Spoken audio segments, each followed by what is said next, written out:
All right, so welcome to the Student Support Services Resource Week, Day 3. Today is our last day. We'll be focusing on basic needs or necessities, including income, food, housing, childcare, resources. So today we're going to have the Department of Public Social Services, other words known as DPSS. We're going to have Women, Infants, and Children, which is the WIC program, New Challenge Ministries, Los Angeles Homeless Services Authority, Torrance Adult School, Connections for Children, and the YMCA. But before we get started with our presenters, I just want to mention that there is the 211LA website where you can go if you do need any resources. This website is pretty easy to navigate. All you have to do is search for whatever you're looking for. It can be healthcare, housing, food, education, and you'll be able to find different service providers through this website. If you don't have access to the internet or a computer, you can also call the 211 number. So basically all you have to do is dial 211 and someone will be able to help you.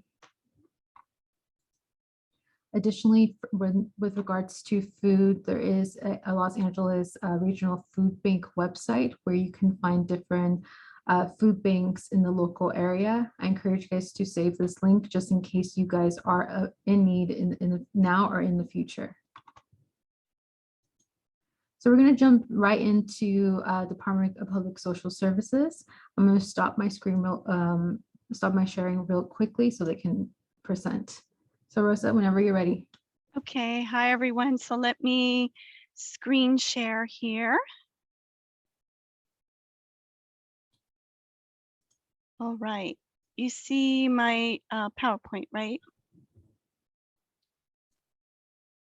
Okay, so good afternoon, everyone. Thank you for this invitation. And I am Rosa Santana with LA County's Department of Public Social Services. And on behalf of DPSS, Director Antonio Jimenez, I welcome you to this presentation, and I hope you will find it beneficial. Hi, Rosa, real quick. Sorry, I don't see your presentation. Oh, you don't? Yes, Okay. I apologize. Oh, because I didn't hit share.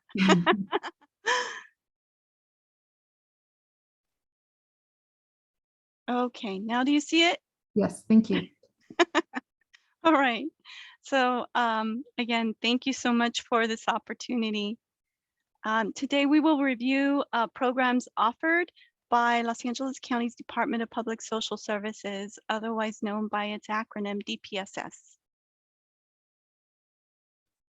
DPSS is this country's largest public social services agency, and we value our community partners. We value all of the residents that we serve. By working together, we can identify people who may be eligible for DPSS services. So I'm really grateful that I'm here today to be able to give all of you an overview. And I hope that we hear from you. Okay. So I'm going to begin. We are living in unprecedented times. Every day we can look around us and see how the COVID-19 crisis has upended people's lives. Food insecurity has impacted a greater number of people throughout this pandemic. And unfortunately, the unemployment rate has been high as well. We know that the needs are great. We're aware that at the height of the pandemic, over 960,000 people were unemployed due to the pandemic, that 1 in 4 households lacked access to healthy food due to the pandemic, and many of our essential workers lacked access to affordable health care. So DPSS offers relief to families who lack a social safety net. DPSS administers federal, state, and county-funded programs for people in need of financial assistance, nutrition benefits, healthcare coverage, housing assistance, and job training and placement. Our mission is to enrich lives through effective and caring service. With a workforce of nearly 14,000, DPSS is the county's 3rd largest department. We provide services to 1 out of every 3 county residents, and we provide those services in over 240 different languages. So I'm going to start with the program overview of our services. CalWorks is the first program I'll talk about. CalWorks helps eligible families pay for housing, utilities, clothing, and other essentials. The CalWorks housing program offers short-term rental subsidies and assistance with payments for permanent housing and help with payments for temporary shelter. We also offer general relief, which is financial assistance to indigent adults who are ineligible for federal or state programs. We have as well the cash assistance program for immigrants, which provides cash assistance for disabled legal non-citizens who are not eligible for either supplemental security income or state supplemental payment. We also have the Refugee Cash Assistance Program, which provides cash assistance to refugees for 8 months, beginning on the month in which the person was admitted into the United States or the date asylum was granted. And recognizing that no one can effectively combat a pandemic on an empty stomach, DPSS also helps families put food on the table. CalFresh, it's probably one of our most popular programs and most well-known. CalFresh, known federally as SNAP, is the country's most effective anti-poverty program.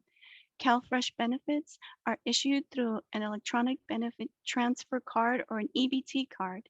And with the EBT card, participants can buy food at grocery stores and farmers markets. Households can then use their limited financial resources to pay for utilities, medicine, rent, and/or mortgage, or other essential needs.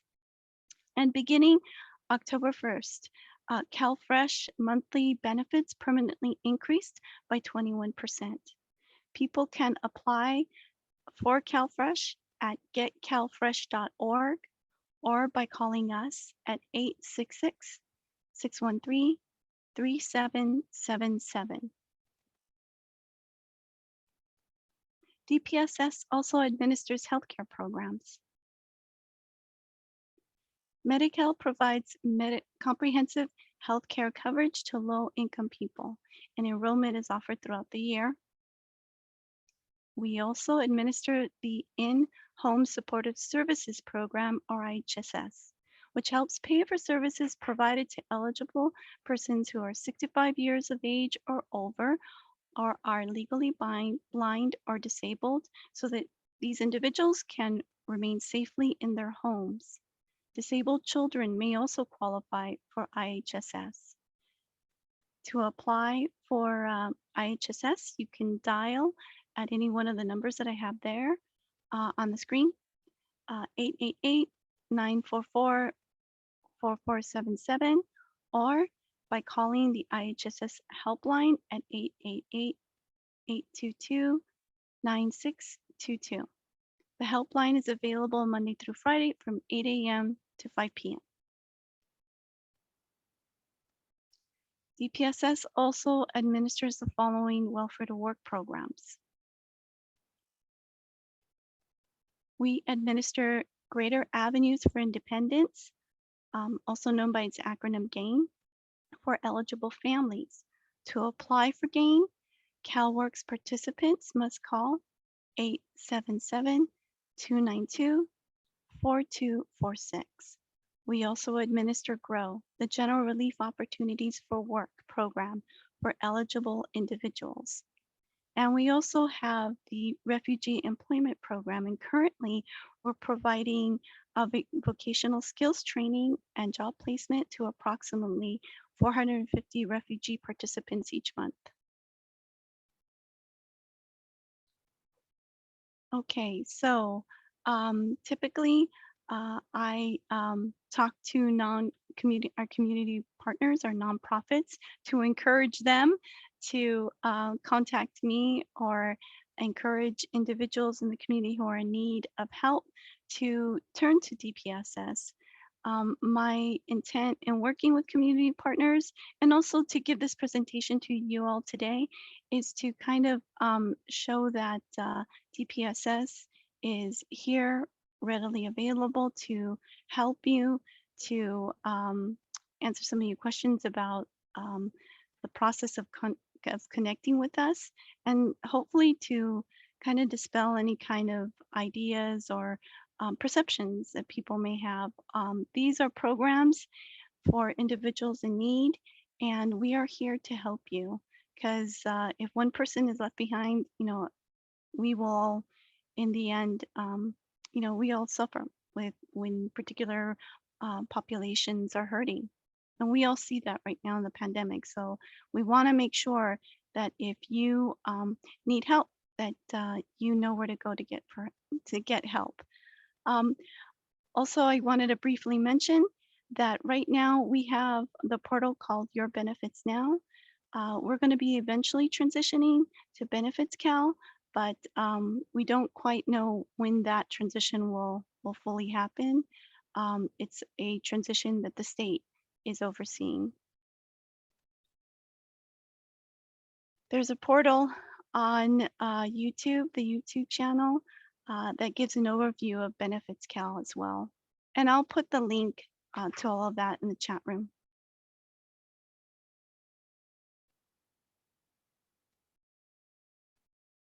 So for right now, the way to connect with DPSS is to visit Your Benefits Now at the DPSS website, and that's dpss.lacounty.gov. And you'll see when you visit the main DPSS website, there are all sorts of different links and buttons to click on.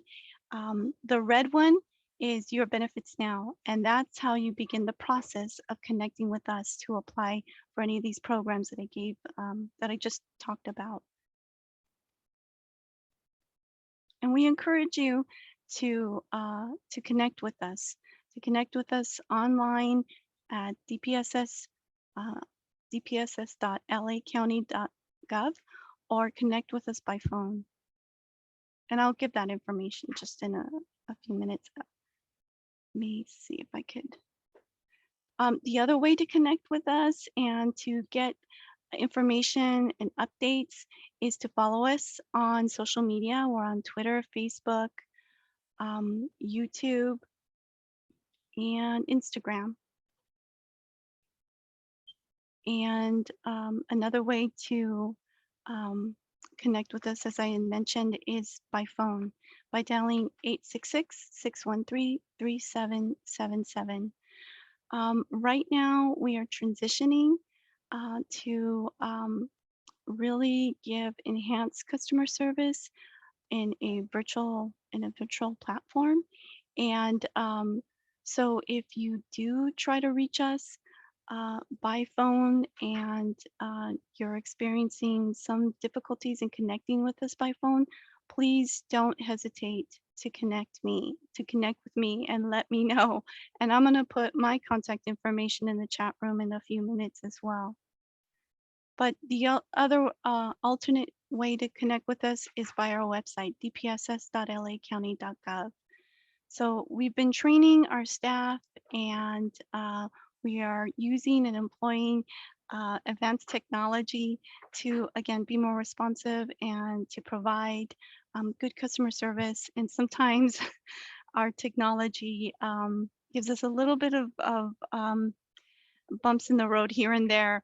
But again, I will put my information in the chat room in case you try to reach us by phone and you're having difficulties, because we want to hear from you. We want you to know that we're here for you. And, I just want to thank you for this opportunity to present. And that's my presentation.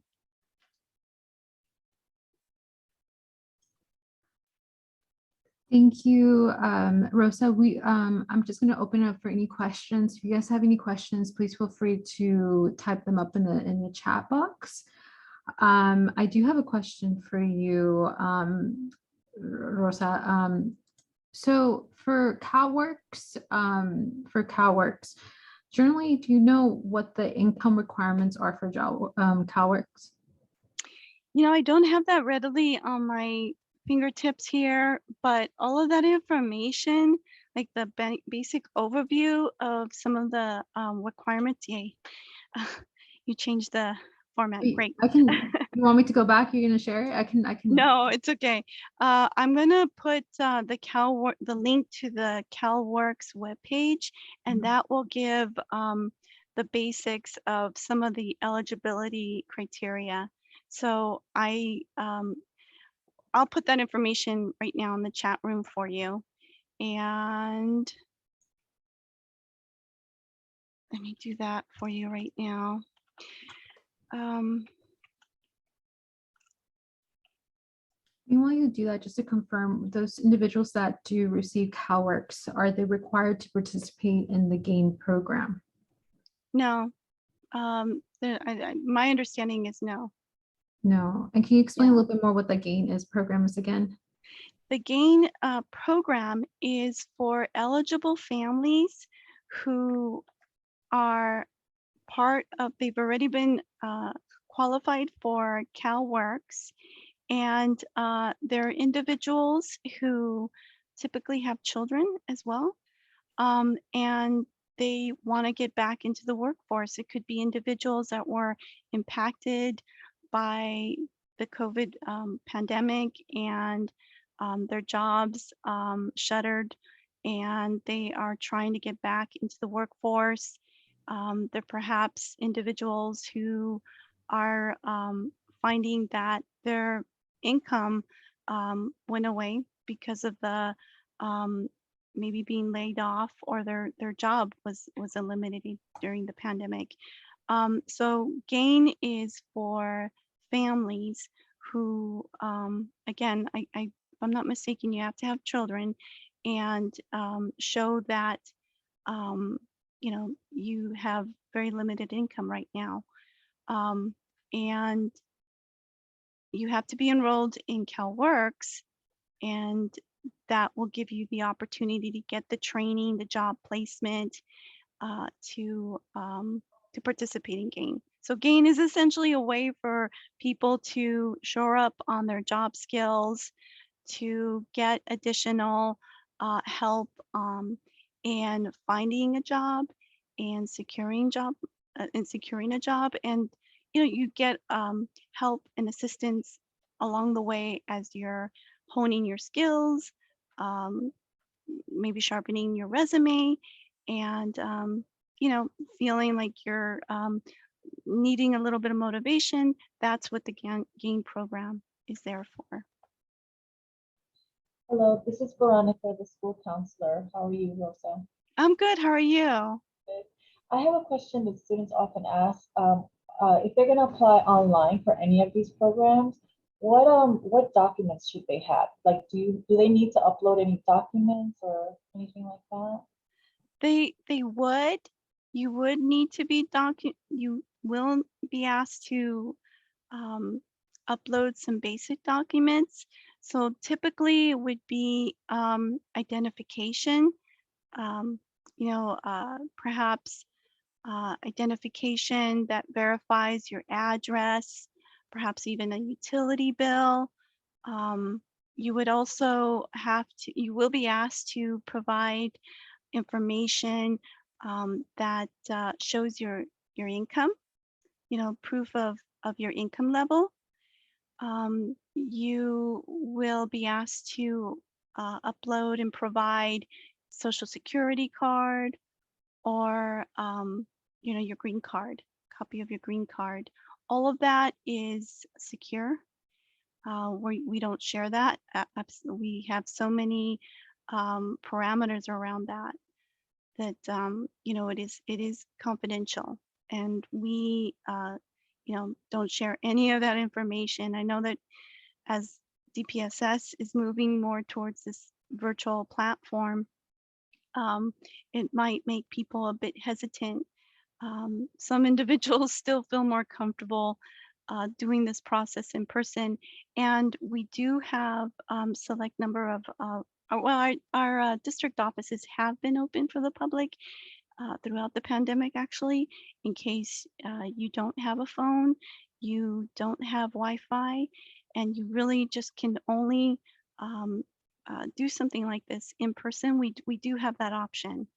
Um, but uh, but I encourage all of you, if you know of someone, if you think that you may be eligible for this, connect with us. Yeah, and do have your documents on hand. Again, you know, have an identification, you know, with your address on it, showing, you know, your full name, and have on hand documentation showing your income level and maybe like a W-2, and have your social security card or your green card handy. And in addition, just have a utility bill on hand too, because we may ask for additional information just in addition to like your driver's license that has your address. We may be asking for another verification to show that, you know, you are living in the home that you're at, that you're providing to us. So those are like the basic documents that I would say. And we are, again, protecting everyone who comes to us. This is information that is kept confidential between the person you're speaking to at DPSS and the individual applying. I don't know, did that answer your question? Yeah, thank you. And just out of curiosity, you mentioned the green card or a SSS card. What about immigration status? Does it matter your immigration status? Yes, so we follow, you know, as I mentioned in my presentation, that we administer county funded, federal and state funded programs. And most of the bigger programs that I spoke about, CalFresh, CalWorks, Medi-Cal, these are all federally funded programs. So yes, there will be, there are stipulations that we have to follow in terms of who provides, who gets these services, right? That, you know, that right now there are individuals that have to show their social security number and or their green card.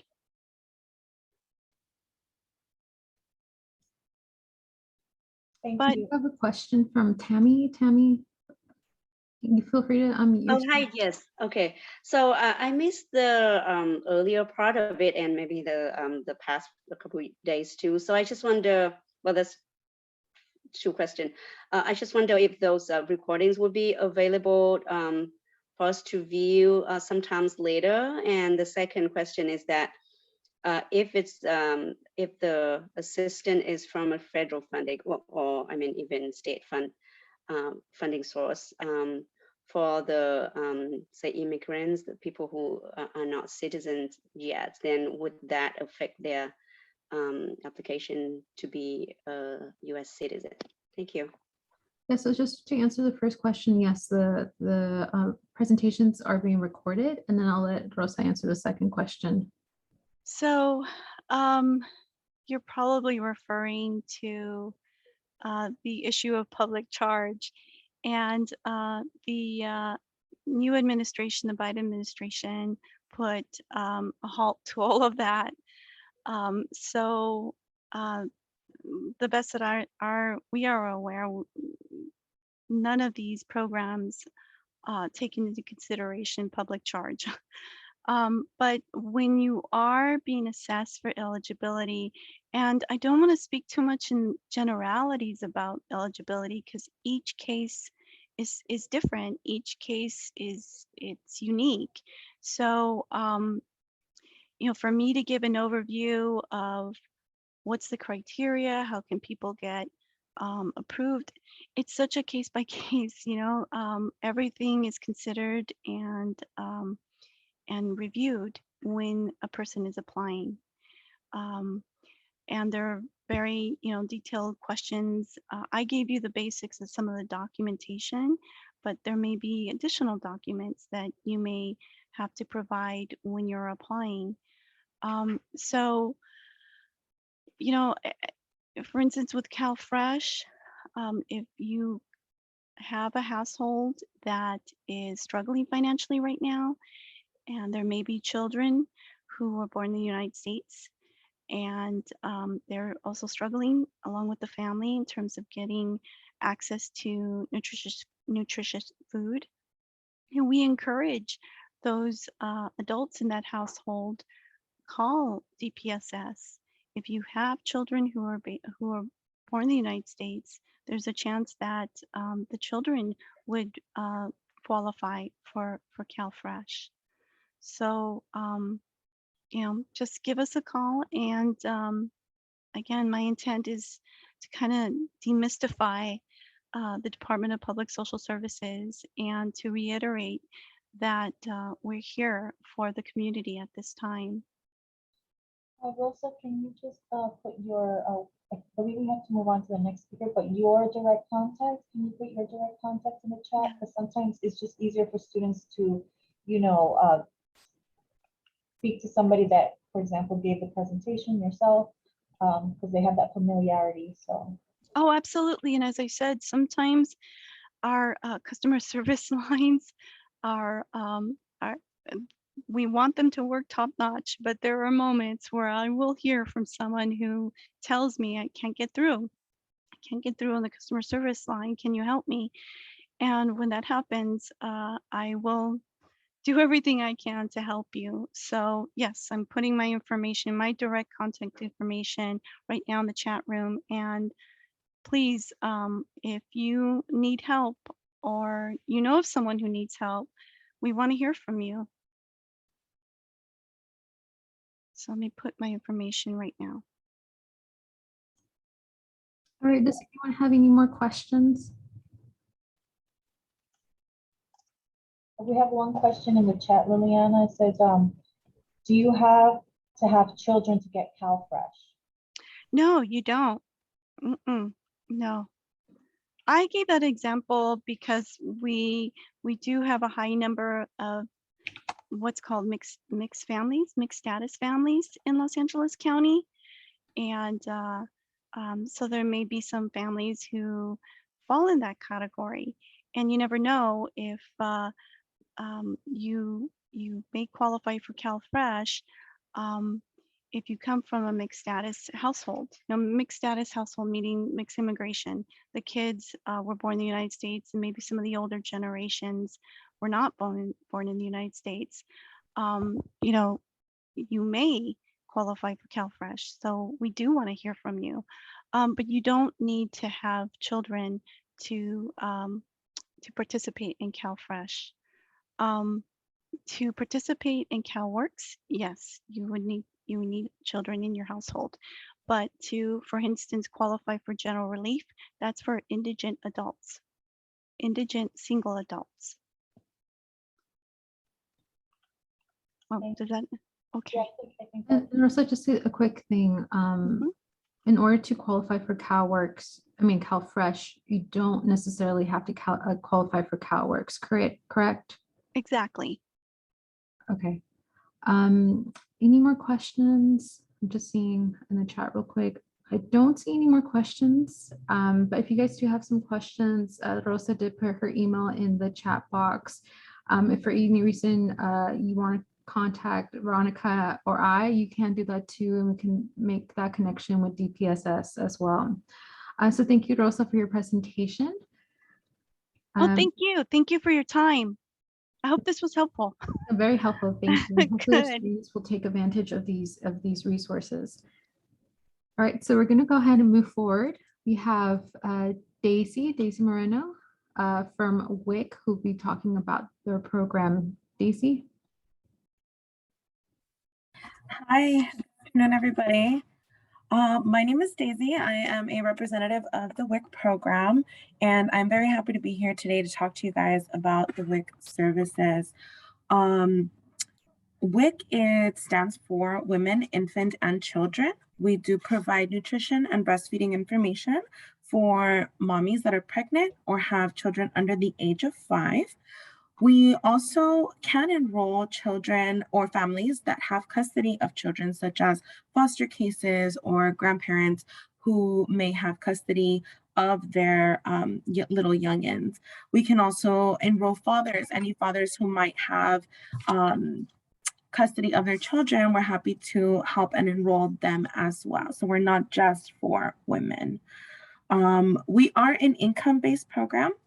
So if you are within our income brackets, and you guys can find our income guidelines through our website, our main website, or the flyer that is being posted for you guys, there is a QR code, and I'll also place my information in the chat box before I leave today, so that if you guys have questions about your income guidelines, you're more than welcome to contact me. We also can enroll anyone who participates in Medi-Cal. So most Medi-Cals automatically qualify to receive our services. So if you or anyone you know currently has Medi-Cal or CalFresh or CalWorks, they may qualify to receive WIC services, okay? We have done quite a bit of changes due to the current WIC, or to the current pandemic. All of our offices have been closed for almost 2 years now, but we are still servicing families. One of the best ways that families can enroll with us is by visiting our website, and I will place that website in the chat box as well. They can also text us. You guys can text us at 91997 and text apply. It is an interactive system, which is wonderful because we're able to communicate with all families looking to enroll through that texting system, which makes it a lot easier for families. If there is a family that would like to enroll and does not have access to a phone or a computer, they can visit our offices.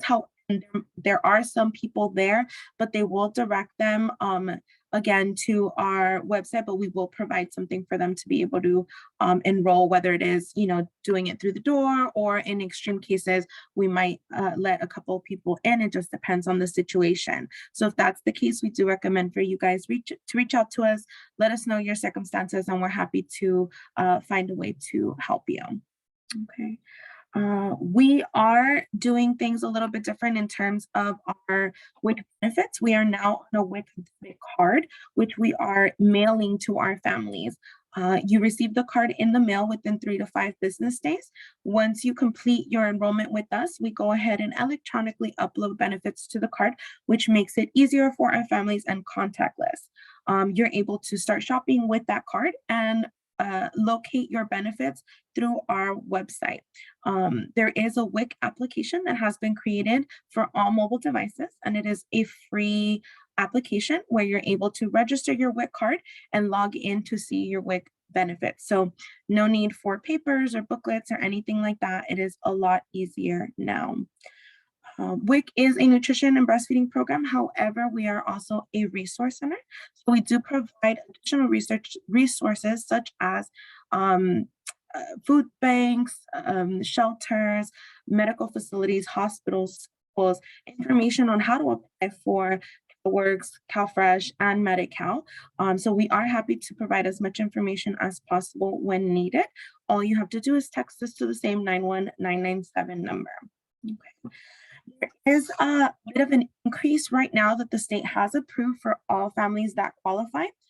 Previously, we were giving either between $9 or $11 for fresh fruits and vegetables for mommies that are pregnant or children under 5.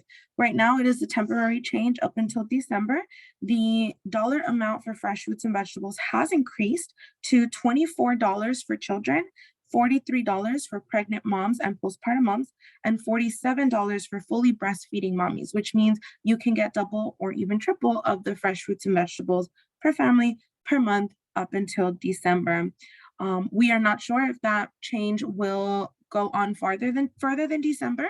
However, we're hoping that it is here to stay.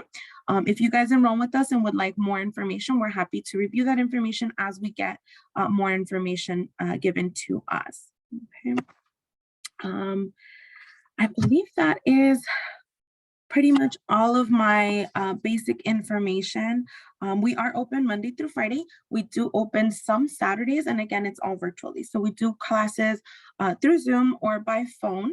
We do have lactation and breastfeeding consultants that are there to support all families who are struggling with breastfeeding, and it is all completely free. We have not gotten any indication as to when we will be opening our offices to the public, but once we do reopen, we will be contacting families individually to let them know and to help them better prepare for in-person visits to ensure that there is the appropriate staffing and just to follow the guidelines for COVID-19. Okay. Any questions on that information?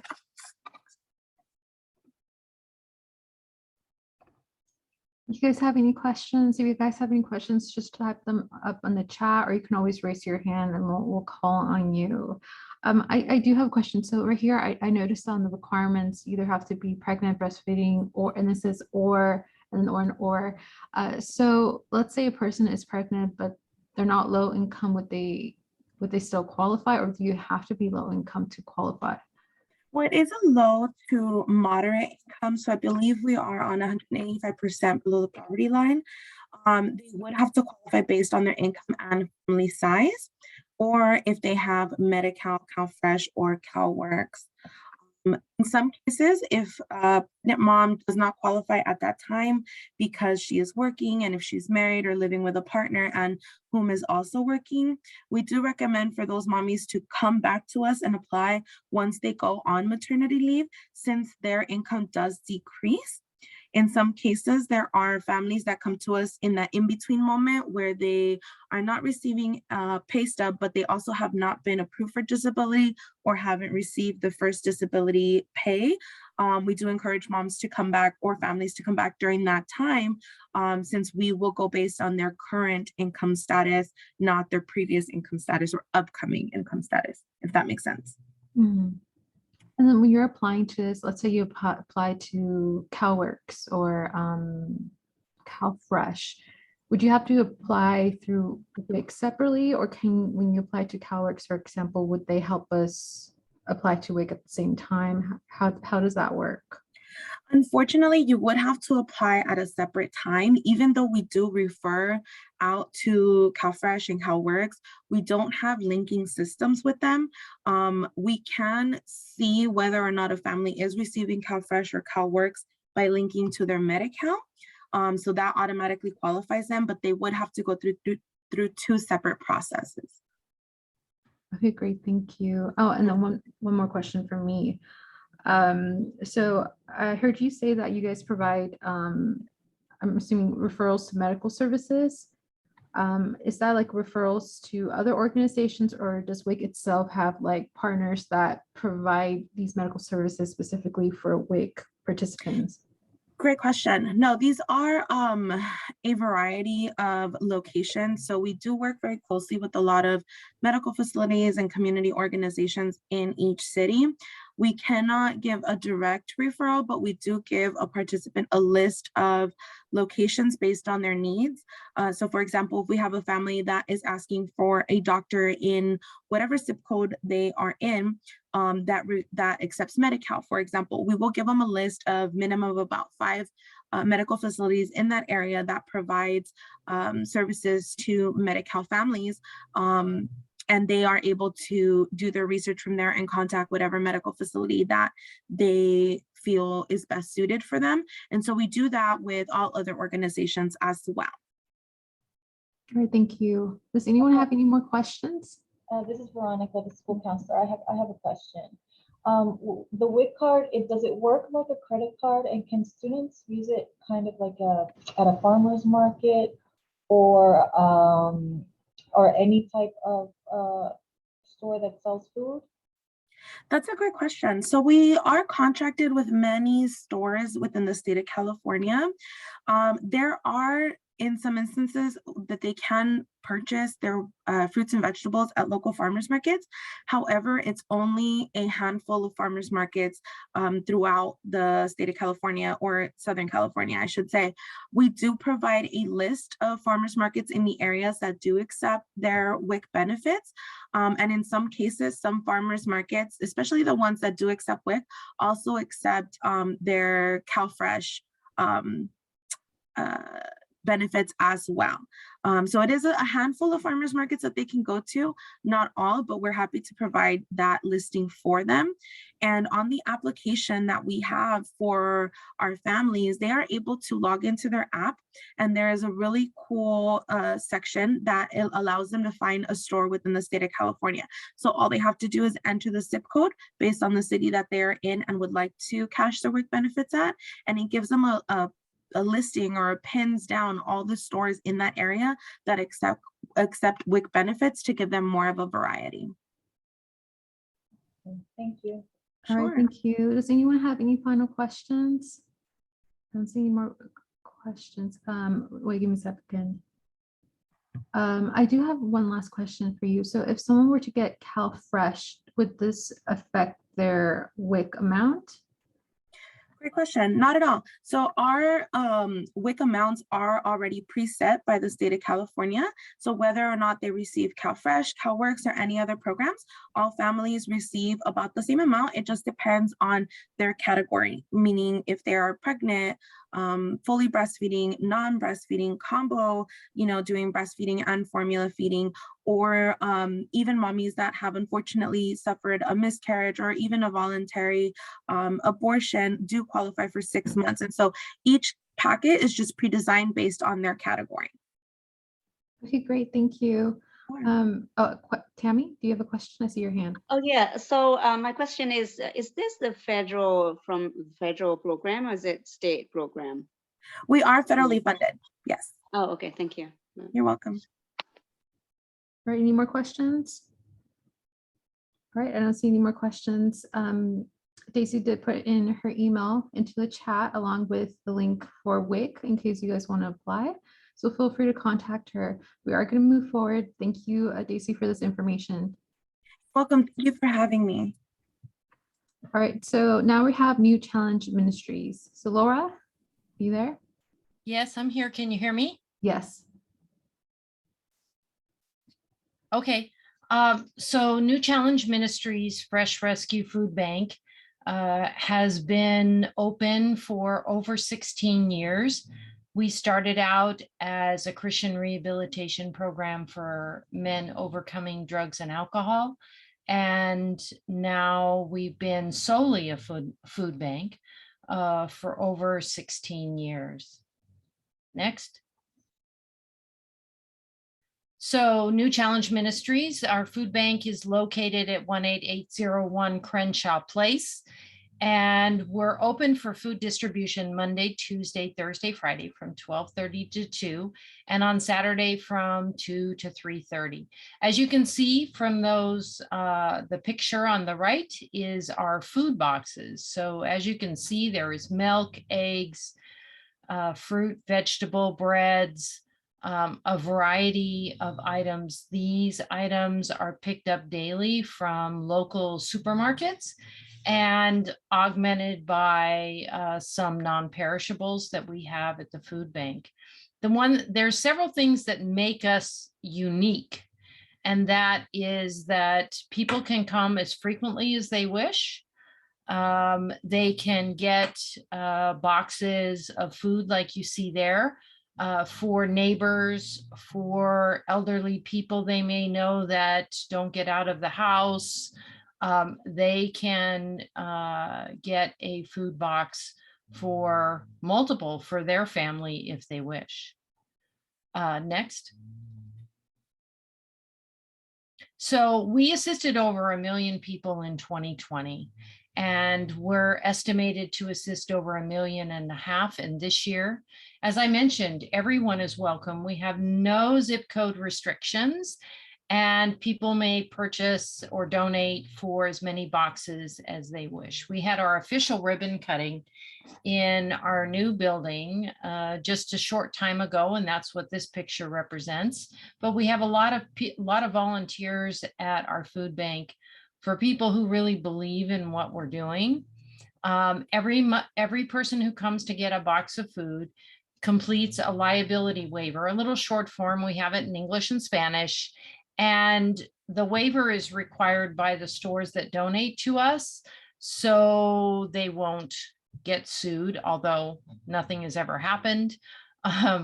We're a private food bank, so we're not supported by the state of California, and we're not supported by the federal government. As I say, we're a private food bank, and we rely on the $5 donation per box that people give us, and donations from our website as well to stay in business. Next. So we have 5 community outreach events per year. Some of them include the Easter basket, spring fun and games. So we have games and activities for the children, and we give each child who's registered an Easter basket. And we usually have people dressed up in various costumes like the Easter Bunny, etc.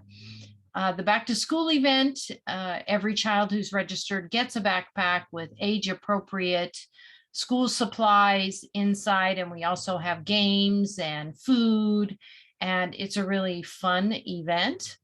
Our Harvest Festival, which we just started this year, is we give out little bags of candy, and we have little toys in the gift bags. And next year, we're going to have more of a celebration by offering food and things of that nature. Coming up is our Thanksgiving dinner giveaway. I cannot believe it's almost Thanksgiving, but yes, it is November already. So each person who signs up gets a frozen turkey, a bag of fixings, and a pie. This Thanksgiving dinner giveaway, please note, you have to come to the food bank to register, put your name on a list, and there is no charge for this. We don't ask for a donation. The frozen turkeys are usually about 16 pounds, and the bags of fixings are usually everything that you will need to go with your wonderful turkey dinner. Christmas toy distribution event, almost Christmas time. So we give 3 age-appropriate toys per child. And the Christmas toy event is a fun time for all the kids. And they, all the new toys that are donated to our food bank are wrapped. And then we make a little notation, if there's any gender specific information or the age range of the child. And then Santa hands out the toys to the children, and we have a really great time at that event as well. So those are the standard community outreach events per year, although we add them when we can. Our food bank assists over 35 other organizations, including we are the designated food bank for LAUSD. So many schools, and I know Torrance, this may apply to schools in the Torrance School District as well. Because of the situation currently with 30% of the population of the South Bay being food insecure, a terrible thought, but it's true. And a lot of kids try to hide it because they're embarrassed that maybe they don't have enough food.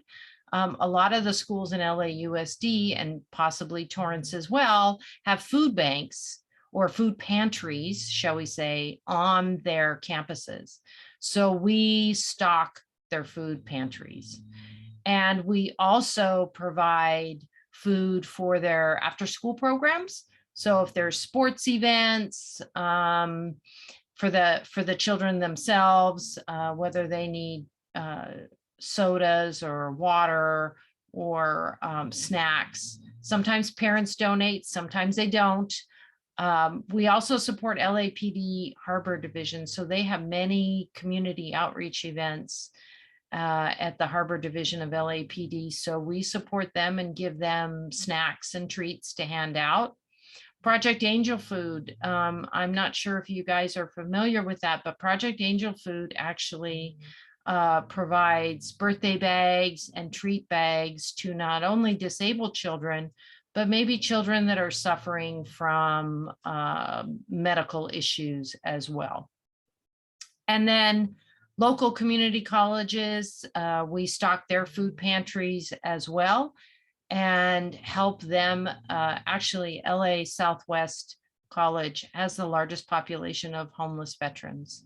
So we are happy to stock their food pantries and give them whatever they need. Next. So Thanksgiving 2020. So I talked about our Thanksgiving event coming up, and these are some pictures that were taken at our last event last year. So we also support military families and veterans, and the National Guard came out and they helped us, which with those big heavy turkeys, they helped us distribute, but we also donated to 3 different military facilities in the area, because surprisingly military families are in need as well.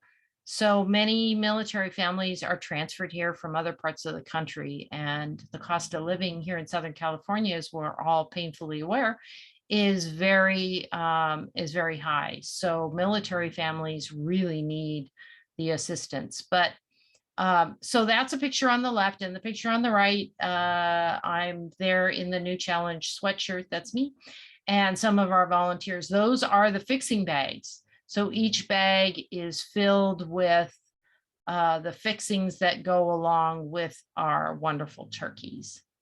Next. Christmas, Christmas 2020. This was a challenging year for many of us due to COVID restrictions and things of that nature. We weren't able to have Santa give the children the toys. We had to do a drive-by situation. But the picture on the left is Pastor John. Some of you may be familiar with him. And he is standing in front of the first load of wrapped Christmas presents for our children. And then off to the left are some, we also gave out food at Christmas time as well, because a lot of families were really having some challenging times. So that's the picture. And the picture on the right is people checking in to the event so that we could give them the right toys for their particular family. Next. That's it. So, you know, our food bank, you know, I try to reiterate to everybody, it's just really, it's open to everybody. And we give really nice, fresh salads, prepared salads and sandwiches, fresh fruit and vegetables to every person that comes. And something different for us is that you don't have to be pre-qualified. You don't have to be a certain income level. You don't have to show any type of ID. You just complete the waiver that I mentioned previously, and we do ask for a $5 donation for each box of food. However, if a family doesn't have it, then we make accommodations for that as well. And we also have 4 homeless outreach groups that go out to their designated homeless camps once a week, and they provide to them. We do sack lunches every Saturday. So it's a peanut butter and jelly sandwich that are donated to us, but then we put some sort of beverage, usually water, a fruit cup, granola bar, chips, and then a toiletry item in every single lunch. And then our homeless outreach groups go out and they distribute those to their designated homeless outreach groups. We do have what we call a blessing room on site at our food bank that we offer donated clothes and housewares at a very, very nominal cost, like $1 each or something of that nature. But that helps us pay our bills and pay our rent along with the $5 donation for the boxes. But our homeless outreach groups, they come into the blessing room and we provide to them what they need specifically, i.e. blankets, jackets, clothes, or things of that nature. And we provide that to our homeless outreach groups at no charge, and they go and distribute it, because the last thing we want is for any of those items to sit like on the street or as trash or anything of that nature. So there's a lot of services that we offer and a lot of assistance that we try to give our community, and really fighting hunger is our mission and passion. And we make sure that every person who comes to our food bank feels welcome. And there can be some stigma when someone comes to a food bank, like they might be embarrassed, or no, we thank them for coming. We tell them, please tell your friends, we're here to help. Tell your neighbors, we're here to help. And customer service is really, really important to us. So we try to convey that to every customer that comes. Great, thank you, Laura. You're welcome. Does anyone have any questions? Daisy? Yes, I have one question. For families to receive these services, do they need to belong to the city of Torrance, or can they be from surrounding cities? Oh, we have no zip code restrictions, so they can come. They've come as far as Palm Desert, believe it or not. So we have no zip code restrictions. They can come from wherever they wish. Awesome, thank you. Oh, hi, I have a question. Do you have more information online or a webpage about this? Yes, we do. Our webpage is newchallengeministries.com. And you can sign up if you wish to volunteer. You can see more about our food bank, how long we've been around, the organizations that we assist, some of our events coming up. We're also opening up a community outreach center, and we're going to start offering very soon, actually mid-November, which is now the beginning of November, is a CPR certification class. Oh, great. And this is not just for COVID, this is more kind of like long-term, right? Oh, it's long-term. All right, thank you. Mm-hmm. All right, any more questions? All right, thank you, Laura. And Oh, well, hopefully- thank you for the opportunity to share about our food bank. Please get the word out for us. No, definitely. And we know that you're right around our Hamilton adult campus. So this Yes. is a great resource for students. Again, thank you. We are going to move forward with LAHSA. So Margaret, whenever you're ready. Hi, yes, I'm ready. Thank you so much for having me today. My name is Maggie Turner. I am a community relations coordinator at the Los Angeles Homeless Services Authority, or LAHSA. And so LAHSA is a joint powers authority between the city of Los Angeles and the county of Los Angeles that administers services, funding, system policies, and shapes best practices and partnership with providers to place our homeless neighbors into temporary and permanent housing through the use of outreach, shelter, and housing placements. Next slide, please. So let's look at the big picture. About 568,000 people are experiencing homelessness nationwide. More than a quarter of those people, about 151,000, are here in California, with 66,436 people experiencing homelessness in LA County. Next slide, please. Regions that have successfully made a dent in homelessness have done it by balancing investments in 3 areas. First, you need to stop people from becoming homeless. Second, you need to rehouse people who are experiencing homelessness. And third, you need to build housing so that supply meets demand. Balancing these 3 areas of investments has led to reductions in homelessness across the country, including in Houston, Connecticut, and Bakersfield. So we know that it can be done. Los Angeles has invested heavily in rehousing, but not enough in prevention and housing creation. LAHSA leads LA's rehousing efforts. We are the safety net of last resort. When all other systems have failed, we get involved. Next slide, please. Homelessness is not a monolithic problem. There's no one silver bullet to end it. I want to take a few minutes to talk about our rehousing system and LAHSA's role within it. LAHSA's role is to lead and coordinate the rehousing system that helps people once they've fallen into homelessness. LAHSA is a central point helping pull a set of partners together to row in the same direction. We distribute funding to over 300 nonprofit providers working in communities across the county. These funds are invested in our core system interventions, which are housing, shelter, outreach, and the coordinated entry system that makes it all possible. Because LA County is so large, we work to make sure that we have a no wrong door approach and a variety of ways that people experiencing homelessness can connect. Our rehousing system is coordinated on the ground by these amazing lead nonprofit agencies that are listed on the slide. Providers coordinate access centers and access points, which are walk-in centers where case managers are centrally located to provide support. These providers have skilled shelter staff, case managers, clinicians, housing navigators, outreach workers, and more who work with clients experiencing homelessness every single day. Next slide, please. The funding we receive has helped LAHSA build a system that meets people where they are in one of the most challenging times in their lives.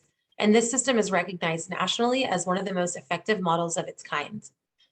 Our outreach teams go to encampments and build relationships with those experiencing street homelessness with a focus on bringing them inside. Our providers coordinate the access centers.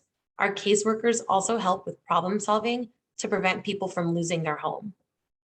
At all of these places, the system connects individuals to supportive services, helping them access healthcare, mental health care, and resources they're eligible for. Those resources can include CalFresh for groceries, financial support through Social Security, and identification documents that they'll need for housing. The goal is to get everyone into housing. We try a whatever it takes approach to support people to get back into housing. Next slide, please. Now let's look at how many lives we've touched in 2020 through each of the core areas of our system, starting with outreach. Our system's outreach teams engaged with 46,533 clients in 2020 alone, which was a 20% increase over the year before. Over the past year, we've been seeing more tents and encampments in places we weren't used to seeing them, and that's largely driven by the CDC guidance during the coronavirus pandemic to shelter in place during COVID. So what that means is the CDC released guidance federally that asked different municipalities and counties and states to not displace or clear encampments during the pandemic to stop the spread of COVID. Our outreach teams have been critical in helping move vulnerable people into shelter and housing. It's important to remember that in order for outreach to help people get into shelter or housing, that shelter or housing has to be available. COVID safety protocols from CDC and public health, which required social distancing in shelters, have resulted in many critical supports closing temporarily, such as social services office or the DMV, making it harder but not impossible for our teams to move people inside. Once we make contact with the person experiencing homelessness or on the brink of it, we also have a growing system of triage work that we call problem solving, which I mentioned in the last slide. The key elements of the problem-solving program are legal eviction support and assistance with back rent. This can include legal assistance, financial support to people on the verge of eviction, and reunification with friends and family. In the fiscal year 2020 that ended last June, LAHSA's problem-solving kept over 5,500 Angelenos out of homelessness using subsidies, emergency funds, and legal support. 96% of these legal cases reach a solution, either a resolution allowing the person to stay in their home or a soft landing, relocation to other housing. So this intervention really works. Next slide, please. Rehousing is the cornerstone of LAHSA's work. There are two types of rehousing: interim housing, which is temporary shelter, and permanent housing, which is the true solution to homelessness. The year before COVID, our system increased the number of people sheltered by 25%, in large part due to the addition of a new Abridge Home shelters across the city of LA. We had 27,325 enrollments to shelter last year, which was a 5% increase over the year before, even in the face of all those restrictions we were facing. The current pipeline of shelter or interim housing coming online will increase our capacity, but we need to maintain a balanced approach so that people have a pathway out of shelter and into permanent housing. Next slide, please. Permanent housing is what ends homelessness, which is the most important part of our system. Once someone is stabilized in housing, they start to recover in every other aspect of their lives. Temporary shelter is good, but it is actually more expensive than housing and only a stopgap to help people get to safely inside until housing is available. Get to safety inside. Our system connects people to the resources that meet their specific situation. That can be a reunification with friends and family, specialized housing for seniors or veterans or those with disabilities, a voucher for rapid rehousing, permanent supported housing, and permanent housing. In spite of LA's limited housing supply, our system helped 20,690 people experiencing homelessness in 2020 move back into housing. This is a small decrease, about 11% from the year before, driven largely by the pivot we needed to make when COVID hit. All resources and efforts went to the life-saving mission of bringing people inside to shelter. The pandemic slowed down some of the mechanics of filling housing units. For example, there was a period of time when landlords weren't doing showings, and it took time for the housing authorities to make their processes electronic. Still, this permanent housing total represents housing nearly 1/3 of the people experiencing homelessness at any time. And 95% of people housed through our system do not return to homelessness. We also added over 1,200 units to our inventory in the past few months by expanding Lease Up, which is a program that encourages landlords to provide units to our inventory. Next slide, please. There are many entry points for a person experiencing homelessness to connect to the homeless services system. Once connected at every point in the system, workers help connect them to support services, provide problem-solving support like we talked about before, and help people find permanent housing. A person, youth, or family experiencing homelessness can connect with resources and services by finding a call-in or drop-in access center or navigation center, which have community resources that have on-site hygiene services and storage. Adults can also find shelter through service providers in their region. Families with minor children can call 211. You just dial 211 from your phone to find shelter resources. Transition-aged youth, ages 18 to 24, can call 1-800-548-6047 or access the WIN app to access shelter. And I'm going to paste all of these resources in the chat. I know that it's a lot to write down. I also wanted to touch on our safe parking sites, which I'll provide the website for in the chat. Those are parking sites that provide people living in their cars with a safe and legal place to park and sleep at night. They also provide light touch case management at these sites, as well as breakfast and dinner and security overnight. DMH, so Department of Mental Health Clinics, refer clients to homeless services resources, and there are resources for specific circumstances like veterans, domestic violence, mental health crises, and human trafficking, which can be accessed through LAHSA's Get Help page. If you know someone who needs help, visit la-hop.org to make an outreach request. And I'm going to go ahead and paste these resources in the chat very quickly.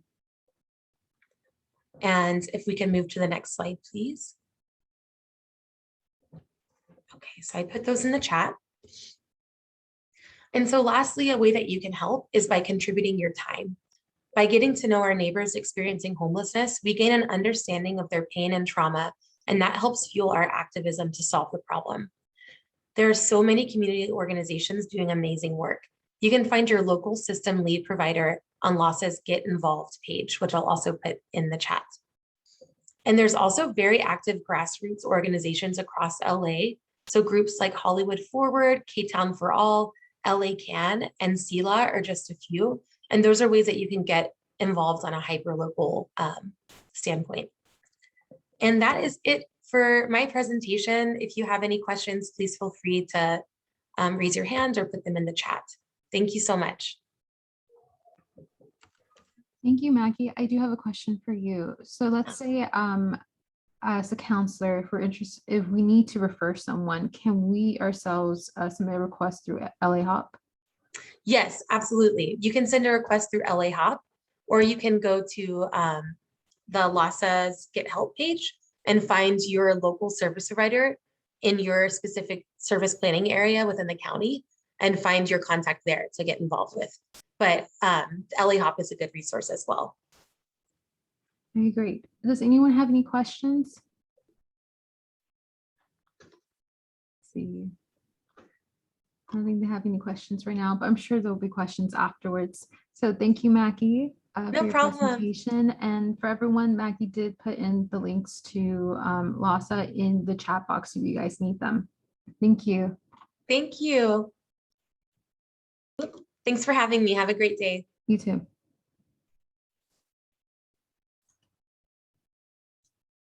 All right. Give me 1 second.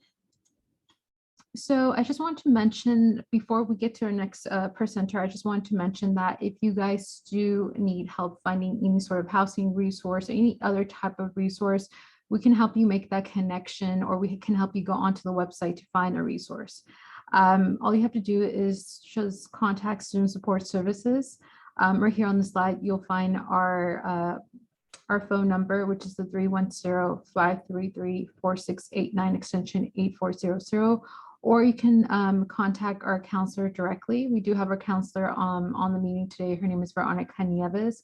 Veronica, if you can just leave your email in the chat, that would be great. That way, if students are interested in these services or have any questions, then they can contact you if needed. So real quick, as Mackie mentioned, there are certain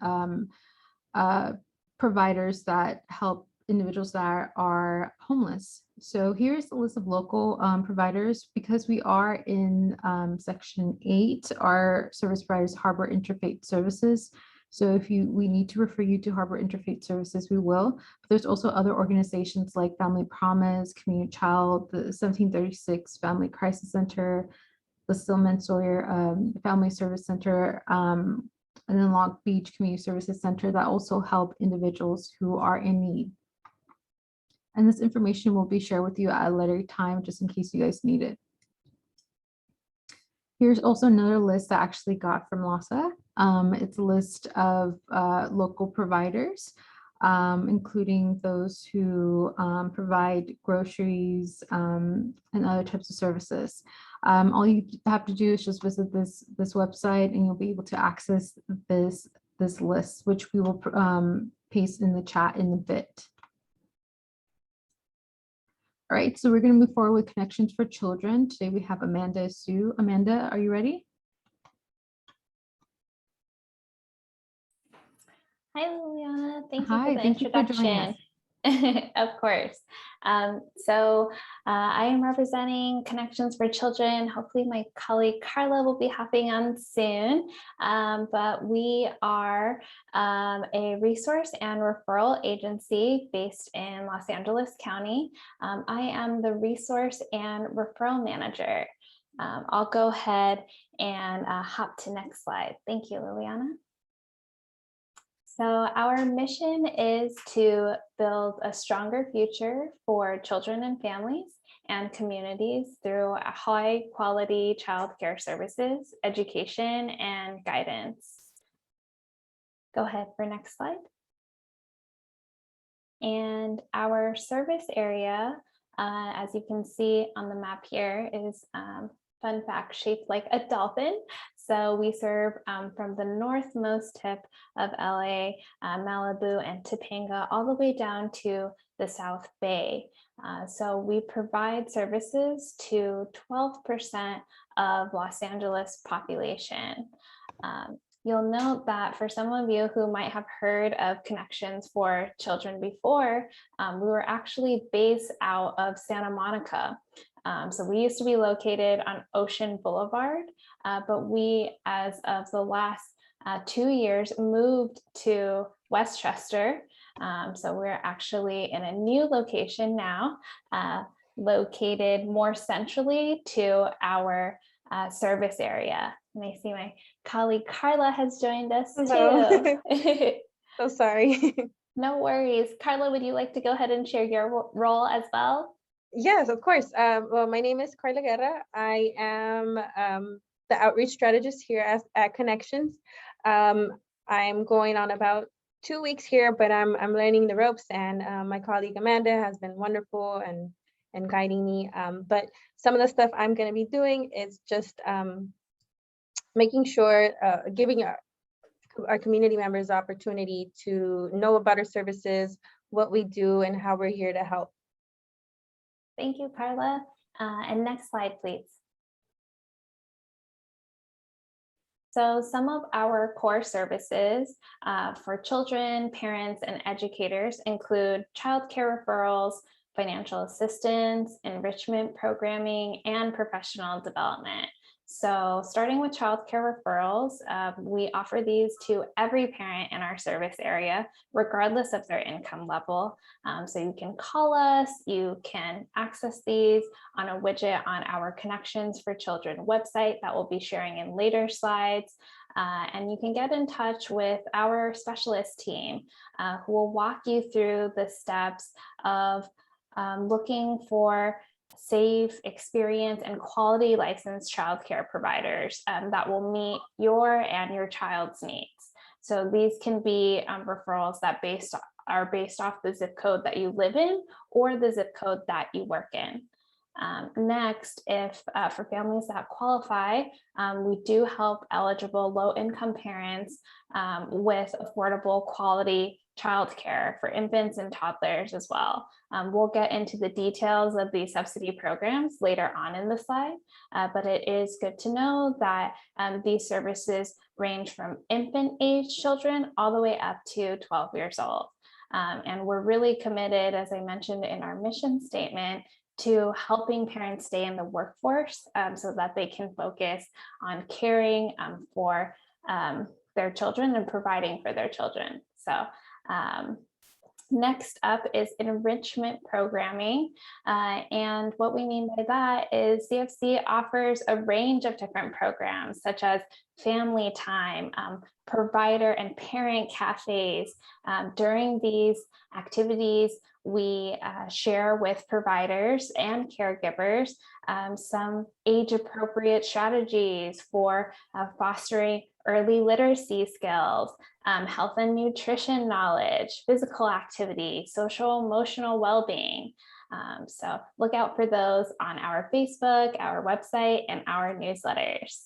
Finally, we have professional development for our childcare providers. So as we're referring these providers in our database to parents, we want to make sure that they are quality educators. So we offer ongoing training, resources, technical assistance, preventative health and safety development, and coaching through our Quality Start Los Angeles program. This is to help maintain those high quality standards and really strengthen the early childcare businesses. Next slide. And during COVID-19, we wanted to share a snippet of some of the things that we've been doing. In the upper left-hand corner, you'll see a canopy and what looks like hundreds of boxes. These are the drive-through distributions that we have been providing PPE and school supplies for childcare providers for free, as well as families in our subsidy program. Right now, we're not doing in-person family time, but we have moved to a virtual format where we do read alouds, arts and crafts, we have mindfulness moments, and introduce different trainings and resources that we're offering. So childcare providers and caregivers who are currently at home or working in centers have a moment to sit back and interact with other educators and gain new ideas. Those happen on a bi-weekly basis. Next, we have been instrumental in the efforts of helping ACE providers get vaccinated, as well as help them with priority codes in order to have access to the vaccine. Finally, you'll see in the last 4 pictures on this bottom row that we do offer a variety of trainings in health and care and safety in childcare settings during COVID, trauma-informed care, family time, as I mentioned, that's an invitation to our virtual family time. And finally, support groups for providers who are really going through a lot of stress right now as we're figuring out the different transitions and stages to support children and families in during this difficult time. Next, please. So as I mentioned before, and a couple of my colleagues have mentioned on this call, we do offer subsidized childcare programs. And I know the text can be a little bit small, but I wanted to offer everyone sort of a step back, large picture of what we offer. So starting from the left-hand column, there are different funding streams and programs for our subsidy. We have CalWORK Stage 1, which is funded by the LA County Department of Social Services, our alternative payment program, as well as CalWORK Stage 2 and 3, which is also funded by the Department of Social Services, our COVID Essential Emergency Program by CDSS, and finally our Santa Monica program funded by the City of Santa Monica. So qualifying needs, some parents might ask, you know, how do I qualify for this program? So I'm going to skip over to the third column now. For CalWORK Stage 1, families must already be receiving CalWORKs funding. For the alternative payment program, as well as CalWORK Stage 2 and 3, these referrals come through CPS, Child Protective Services. Parents need to be either working, going to school, seeking employment or housing. They potentially could be incapacitated and be already receiving CalWORKs. Next, for the COVID Essential Emergency Program, this of course started at the height of the pandemic, and this was for essential workers only who were working outside of their home environment. Finally, for the Santa Monica program, similar to CalWORK Stage 2 and 3, as well as the alternative payment program, these were usually referrals through CPS, the Santa Monica Wellbeing, and parents. I know it's a little bit cut off here, but same sort of qualifying needs apply of working, going to school, seeking employment or housing, CalWORKs. And I wanted to make a clarification on CalWORK Stage 1 that is actually funded through DPSS instead of CDSS. And you'll see on the very right-hand column, the sort of breakdown of each of the programs and what age groups qualify, the type of provider that are allowed, the rate reimbursable. If you can go to the next slide, I'll walk us through where this information in terms of step 1 is available in order to contact us. So on our webpage, connectionsforchildren.org, you'll come to the home page, and then in the upper left-hand corner, there's a tab called For Families. And under For Families, there's another tab called Seeking Childcare Subsidy. So the first step for families who are interested in seeking childcare subsidy with Connections for Children is to join the eligibility list. And so you'll see that highlighted kind of at the bottom of the screen. Click here for eligibility tool. It'll ask just a couple simple questions like your name, family size, and income level. And then it will generate some information to say, thank you so much, we've received your information. We will be in touch as your eligibility rank number comes, it is selected.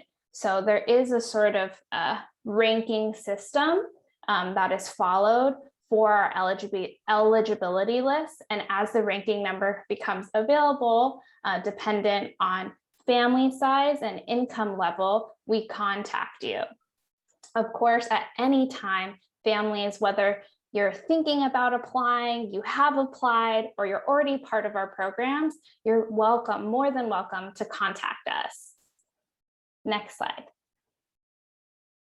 And so questions, ways to contact us. As I mentioned before, we are located in Westchester. One easy way to think of where we're located is basically across the street from LAX. So that's an easy sort of way to remember. Right now, our office is, due to the pandemic, unfortunately closed to the public, but we are taking phone calls. We're readily available by email. And we are flexible in receiving like paper documents or meeting clients downstairs if absolutely needed. Some of our contact information, as I mentioned before, is available on our website as well as here. I've listed the main number and our general email because many of our families might have different needs as they're contacting us, whether that be for childcare referrals or each of our subsidy programs. So it's important to us that our front desk team transfers you to the correct specialist based on your program interest. And then finally, if you'd like to follow us on Instagram at Connections4Children or our Facebook Connections for Children with the words. Any questions? I just have one question for you. Sure. So to apply for childcare, an individual can apply at any point, or is there like an enrollment period, or how's that work? That's a good question. So are you asking to apply for subsidies for our subsidy program, or are you asking for childcare referrals? So both. Okay, so the answer is you can do either, like you can either call us or you can join our website by accessing connectionsforchildren.org. There is a widget that is available. So if you go to the For Families tab, you'll be able to see select whether you're looking for childcare referrals and then input. If you're more on the tech savvy side, you could go forward with finding the childcare referrals directly through our website. Or if you'd like to be walked through the process, a specialist would be happy to connect with you to take down your information and to then email you the list of childcare referrals. As for the subsidy side, the first step in figuring out on whether or not you would be eligible for any of our programs would either to call us for our specialists to take down that information, or you could also do the For Families and Seeking Subsidy and click here for eligibility and do that quick tool yourself. By any chance, your office is open only Monday through Fridays? Yes, so we are only open Monday through Fridays. Our typical hours are 8 to 5. And then on Wednesdays, we accept calls until 7 p.m. Okay, great. Does anyone have any questions? I don't see any questions, but thank you, Amanda. No And problem. thank you, Carla, for joining us. Thanks for Thank you having us. Thank you. So we are going to move forward. We have one more presenter. We have the YMCA. So Sharon. Hi, everyone. I'm trying to undo there we go. Is it working? How's everybody doing today? Great presenters. So my name is Sharon. I'm with the Torrance South Bay YMCA. We've been here in the community and serving our community since 1941. We started childcare with the Torrance Unified at in what year did we start? 76. We started providing childcare here in the community. If you want to go to the next slide, please. So here at our YMCA, we have a full-size gym. We have 3 pools, so we are currently providing swim lessons for children, adults, and we have different workout areas that are open, as well as we have our before and after school childcare located on different school campuses. We have summer camps and we have like our winter camps. So we have a bunch of day camps that we offer. We also offer sleepaway camps for our teens. We also provide lunches for our seniors in our community, including Carson area and Redondo Beach. So we've been during COVID when it hit, we were out delivering meals to our seniors within our community, as well as them coming to us to pick up their lunches for drive and go for the week. So our taking care of our seniors in our community. We have a large teen group program. So if you have a teenager out there, we have a great youth and government program. And as I mentioned earlier, our sleepaway camps in the summer, which are up in Big Bear area. So we have a younger grade as well, all the way. So it starts from 3rd grade, kids going into 3rd grade, all the way up to high school. And then it's a great program for kids. And it looks really good on their college resume as well. And just so you guys, if you didn't know, the YMCA was the inventor of basketball and a bunch of other sports as well. So that's just some tidbits about our YMCA in our community. You want to go to the next one? So our facility has been open. We had to close, as most places did during COVID. We were able to provide care working with Torrance Memorial Hospital. And so we learned pretty good as what we need to do with our kids, keeping the distance with the masks. So we were also able to do flu shots here at our Y. We did blood drives to help, you know, our high schools here. We did face masks for our community, creating that with the Rotary Club.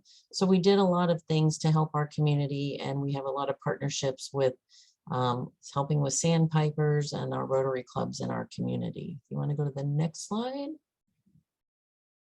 So our before and after school program, we're currently operating at 11 of our 14 sites that we normally, due to the staffing situation that most people are in right now, and especially you've probably seen in the news, childcare with staffing has been a huge impact. So we're working diligently to try to get our staffs and our sites that we weren't able to open up and running. So that's been our biggest challenge right now. But we definitely want to make sure we're, you know, helping our community, and, you know, we accept, as you probably saw, Connections for Children. We work closely with our Connections for Children community with them. And so we do accept them with families that are on that program. And it's a great program if you need assistance.